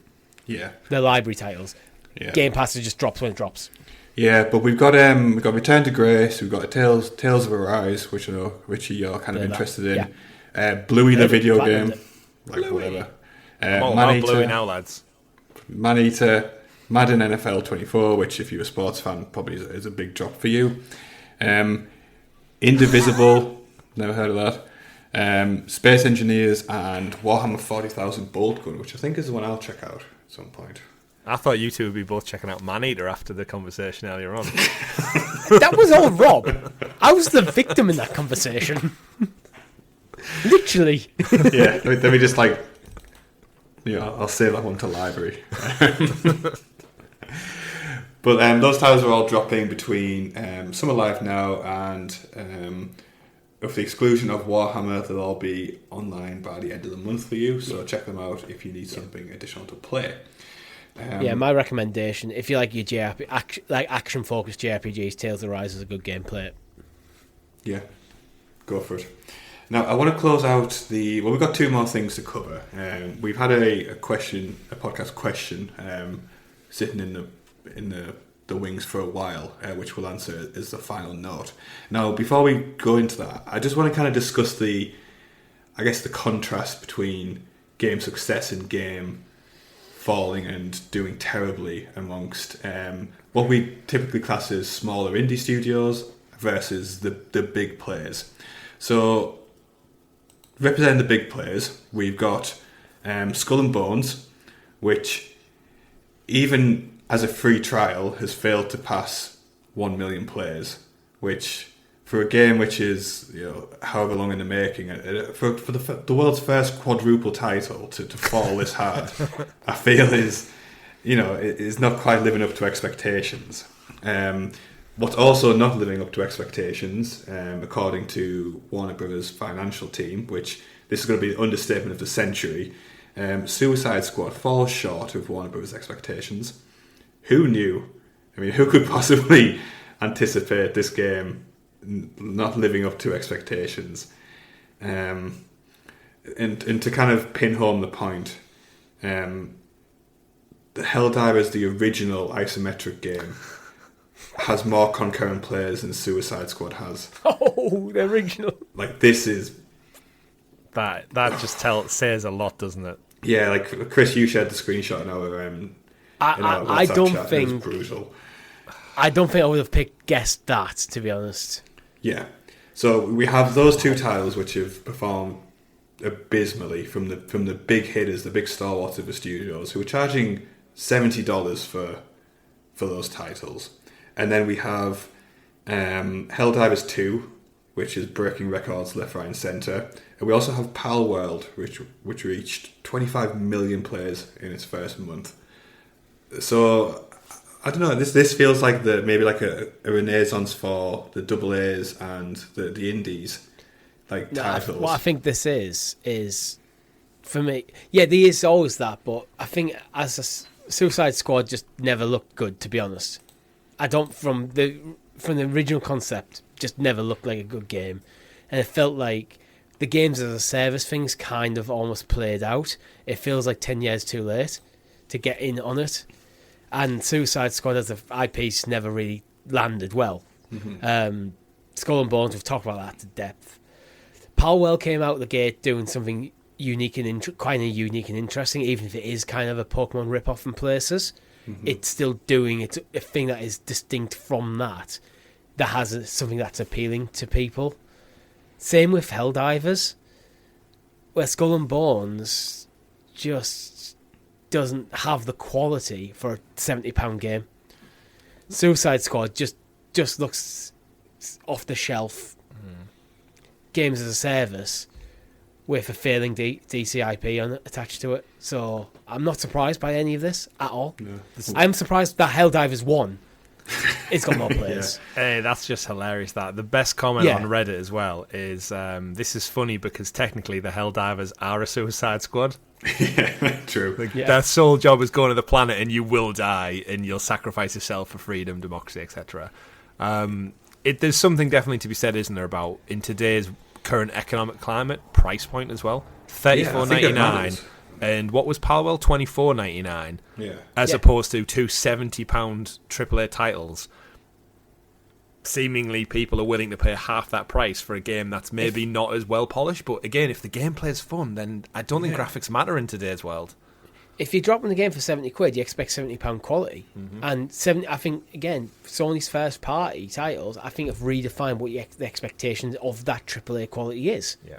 Mm-hmm. If you're falling well short of that in terms of not necessarily graphics, but the enjoyment you get from the game, then you shouldn't be saving it up at that price point. That's it must suck for Warner Brothers and Ubisoft, but they both feel like companies that are chasing trends rather than setting them. Agreed. Where Helldivers took an IP and redefined it, and Palworld took an IP, give it guns, reskinned a few things, given them guns, and stuck it in a survival game. Yeah. Yeah. Just shows you. It shows what succeeds, and it's actually focusing on the game as opposed to this behemoth of a development cycle. So Final Fantasy VII Rebirth is looking like it's going to be the biggest title this year. Do either of them titles, Suicide Squad or Skull and Bones, stand anywhere close to that game? No, not even in the same room. There you go. But they're the same price. Yeah, I think that's the best comparison you can make, right? Yeah. Agreed. Again, I think Skull and Bones, I've said in our Discord, I think if Skull and Bones was closer to the £40 price, it'd get a solid community around it, because I think there is something in that game that could be enjoyable for the survival game fans. But has a survival game ever hit the £70 price point? I couldn't think of one. No, not off the top of my head. So survival game fans are not typically used to paying that AAA price point. And AAA gamers are looking at that game going, this isn't the quality that I expect. Agreed. So I think, congratulations to Palworld, congratulations to Helldivers 2, commiserations for Suicide Squad and Skull and Bones. So we're going to enter the lightning round to close out the show, and it's going to be the lightning round. We'll make a soundbite for it if it continues. This is a question which was asked by Gary P82 from I think it was our Discord server this came through. We haven't answered it for the past couple of weeks because we haven't been on like a full roster, and I thought it fair that we all kind of pitch into this with our own takes. So, Chris, I'll start off with you. The question: obviously, you guys started this journey getting cloud gaming, and Gary P is wondering what your thoughts are of cloud gaming in 2024, and what do you hope to see happen or change throughout the year with it? Personally, he wants to see Microsoft open it up so you can play own games via the cloud. That's been talked about kind of a while ago. And he'd like Sony to let you play on portable devices, which doesn't restrict you to stream on the PlayStation 5. What's your take on it? Yeah, I think he's brought up some great points himself. The part in particular about saying playing your owned cloud games. Phil Spencer actually this week answered that very question. Not in a forum, not in the official podcast. Someone messaged him directly through Xbox chat to his P3 Xbox gamer tag, and he replied via the Xbox messaging system saying, this year. So that is seemingly a thing going to be implemented this year, which it's about time because they have been going on about it for a while. And yeah, I'd completely echo his Sony allowing you to play on portable devices. Ironically enough, another side story to this week is Google engineers, of all the bastards out there to do it, hacked the PlayStation Portal and got and basically ran emulators and stuff off it. So it can play things other than that, and we all know it can play cloud gaming because it just needs it's got the internet, it just needs the browser to be open to it. I wouldn't be surprised with the Portal success. It's still selling out gangbuster numbers. I'm still on track, I believe, for this year to sell more Portals than VR2. So I think genuinely if the Portal had a push of cloud gaming by maybe mid-year heading into Christmas, I think that would give it a whole second wind of life. I think, I said when the Portal launched, I think the fact that it is remote play only, and I use remote play a lot. Mm-hmm.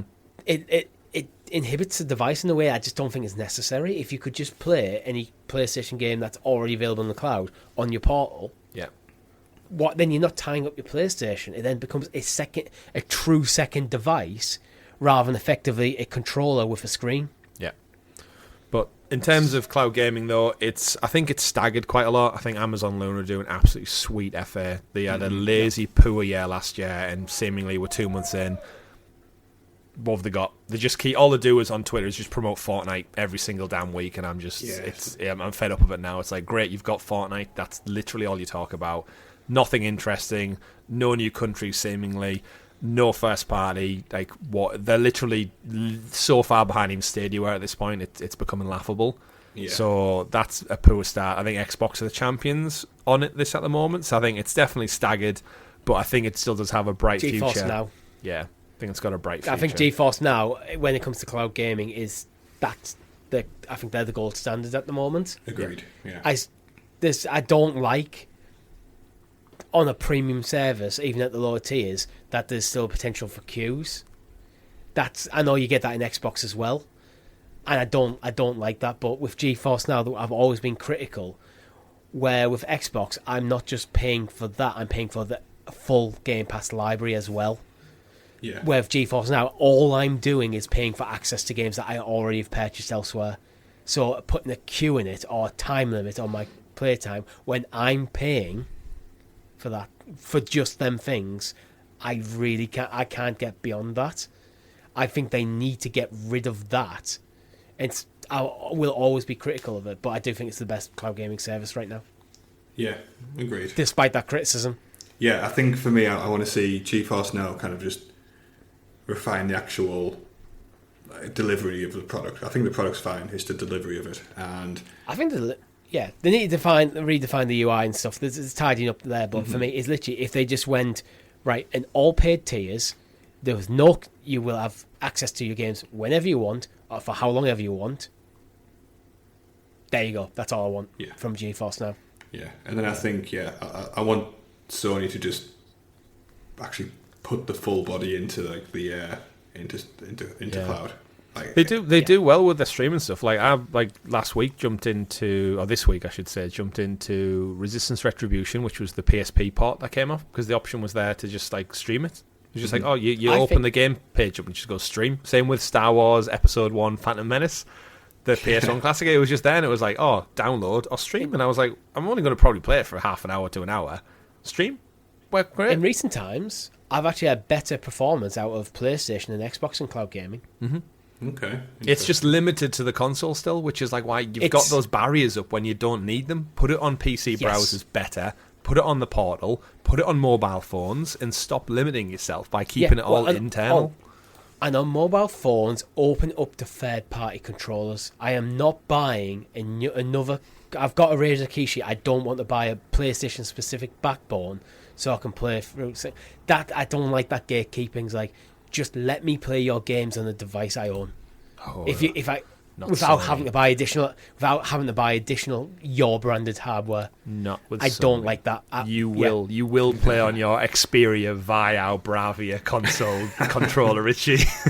No, but the thing is, I stand by, like, that's probably the best way to play. Mm-hmm. If you're buying the PlayStation branded backbone and you're getting their new earbuds and stuff, that'll be the best way to play. But let me use the stuff I already own. Yeah. You're closing people off by forcing them to buy new hardware when the cloud gaming is meant to remove restrictions of hardware. But yeah. Just as a side note to cloud gaming there, the irony of I just give Amazon Luna loads of shit, and on our channel, our first look when we played Fortnite on Amazon Luna, just randomly out of nowhere, this is a video that's like 7-8 month old, just got a comment, someone asking, what is the frames per second on this? It's like, just don't bother, dude. Just don't bother. That was when Richie couldn't even get...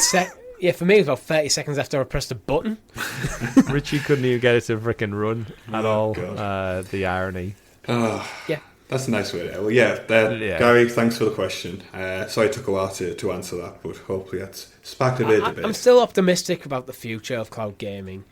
It feels like it's in a bit of a lull because none of the big stakeholders are kind of just sitting on it a bit. And there's no... Google are not upsetting things. Luna are not upsetting things. GeForce now feels like it's carved out its niche. There's nothing else pushing it hard at the moment. Yeah, there's annoying restrictions. I know we're going long, everyone, but you're in it for the 400th episode, so congratulations. Did you see this week Diablo that was announced as coming to Game Pass and Xbox for free isn't going to have a cloud version because of the CMA the British CMA ruling on cloud gaming. So it's on Game Pass. It's there to play. We're sorry. Yeah, you can't play it because CMA, obviously, they outsourced this cloud deal to Ubisoft. So basically, Ubisoft, we're trusting Ubisoft to get this running on cloud. So you can't play Diablo. I trust Ubisoft cloud. with that. Yeah, but it's taking longer, which is like, it's not there at launch, which is like, now do we have to wait another random 3 months until it goes into cloud, which as someone who plays a lot of day one stuff... I think it's worth their time. Yeah, it's like, God damn it, CMA... screwing us all over. Not that I was going to play Diablo, but again, interesting to Gary's question. I feel like there's 3 relevant stories that happened this week that actually directly fed into his answers. So yeah, great question and kind of a good thing we held on to it for 2 weeks. So keep writing in on Discord and we will get to them eventually once we've devoured Richie's limbs. So thank you, Gary. Let's close off very, very quickly since we're approaching longest show ever. Yeah. So this day in gaming. Yes. I'm looking at the list. The only one there for me is obviously Gex Enter the Gecko 26 years ago. Save the Gecko hashtag. He's got to be a due a remaster soon. 26 years. Come on, Square Enix. Yeah. And then a distant second is that stupid tile Silent Hill. Who even cares about it? Compared to Gex Enter the Gecko, who gives a shit about Silent Hill? Legend. Elden Ring 2 years ago tomorrow, so that'll be the 25th. Wow. Not quite Gex, but yeah. Yeah. Hollow Knight 7 years ago. Where the hell's Silk Song? I feel like Silk Song's been... 7 years. We've been waiting 7 years for a sequel to Hollow Knight, which is mad. I doubt we're going to see a follow-up to the Mario and Sonic 2016 Rio Olympics.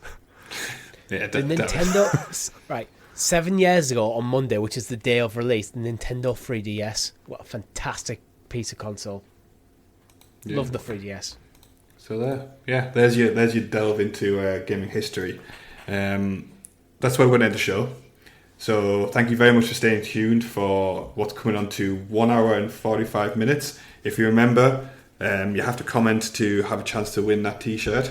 So if you haven't already, do it quickly. Peace. Democracy. Peace, democracy. What was the other one? Freedom. And I've even worn the T-shirt now. So that could be that increases or decreases the value. That could be a pro or a negative depending on your thoughts. I won't wear it for long. I'll take it off now. So enjoy that opportunity and thank you very, very much for staying and watching. My name's been Rob. I've been Richie. Go gobble those limbs, everyone. I've been Chris. Gobble, gobble. Thanks for listening, guys. Bye-bye. Bye. Bye.